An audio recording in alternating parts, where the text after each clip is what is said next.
Okay, let's get over now to another coach that's feeling pretty good this morning, Lackawanna Trail coach Steve Jervis. And Steve, welcome into the show. Hey, thanks a lot, John. Thanks for having me on. Well, congratulations. A win for the Lions. Let's talk a little bit about taking care of Northwest area. Well, I think coming into the game, Northwest knew a lot about us. We know a lot about them, being we played twice last year. And again, you look at what they were able to do last year. Win 6 games in a row. I think, again, at any time when that happens in a high school season, it says a lot about either program, their coaches, their kids. So we know it's going to be a battle. It's a long ride for us down there. So it was important that we get off to a quick start. And what's working for you guys? Obviously, it seems like the defense is working pretty good there for the Lions. Well, I think, coming into the season, we had a couple really, really quality football players that we lost at graduation, and those are some big shoes to fill. Our defensive coordinator, Jimmy Bacchetti, does a great job. I think we're feeling very comfortable with where we're at now. Obviously, the season's still young. It's more like a marathon really than a sprint, so we're continuing to get better. But defensively, I thought we got a lot better between week 1 and week 2. Still had a couple minor issues, but overall playing pretty well right now. And let's talk a little bit about your schedule, Coach. Overall, you get some crossover games with the Wyoming Valley Conference, and always good to reacquaint yourself with a team like Northwest area, a single A team. So that probably feels good for you. But talk about some of those teams you're going to be facing there in the Lackawanna Conference in the weeks ahead.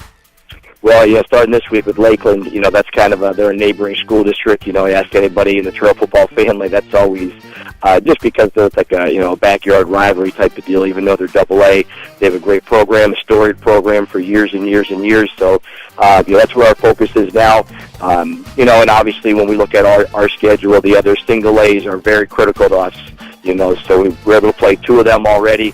So obviously our battle with Gold Forge week 7 is that's always a great football game, and we're definitely, even though we're focused on Lakeland, that's kind of in the back of our minds as well. Steve, overall, you guys seem like you just keep reloading right now at Trails. So talk a little bit about coaching wise for you, feeling good about what you're doing with the program there for the Lions.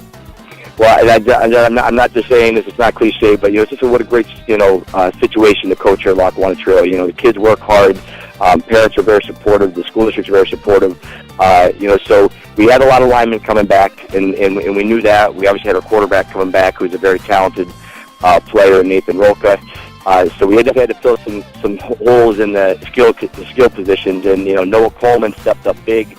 To replace Matt Burge, our ex-receiver. He had a big game last night. He scored 4 touchdowns in the last 2 games. We're working with a freshman starting at fullback, and Ray Melnikoff. Obviously, big shoes to fill. Thomas Huffsmith was a 13-year, 100-yard kid at fullback last year. Ray's doing a nice job. He's got a tremendous upside. Our wings, we're rolling with a sophomore, Jeffrey Resto. Again, very talented sophomore. So we'll go through some growing pains, but boy, he's got a tremendous upside as well.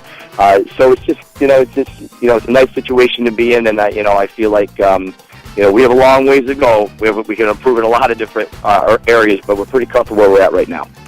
Steve, always great catching up with you as we talk about the Lackawanna Trail Lions victorious over the Northwest Area Rangers, and we wish you the best the rest of the way. Thank you so much, John. I appreciate that. Steve Jervis on the John Mendola Show, and the Lions, again, get that win. And some other scores from last night. Scranton beat Valley View last night, so Scranton beat North Pocono last night, so that was a heck of a game. A lot of points there. Valley View, in the meantime, had a lot of points against Pittston area, so the Cougars victorious last night. Scranton Prep beat Dallas, but the Mountaineers were able to score and led the game for a little bit, and then Scranton Prep eventually won 35-17, but nice effort there from the Mountaineers getting on the scoreboard and competing down in and down out in the Berwick Bulldogs all over Crestwood. And Berwick came back, fought against Wyoming area last week, and now gets a one-sided win against the Crestwood Comets. When we come back here, we are going to talk some gymnastics. We got a few ladies in studio with us. Dallas area girls volleyball we'll talk, and maybe we'll slip in a little bit more football. And we'll have some high school football on our sister station tonight as Wyoming area heads over to Coughlin. That will be on Max 102. Of course, Penn State football here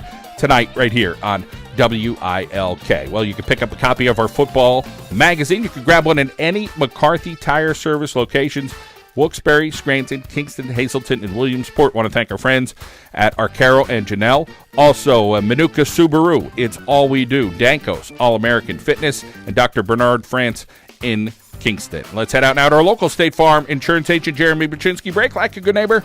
Jeremy Baczynski is there. We'll be back here on WIOK.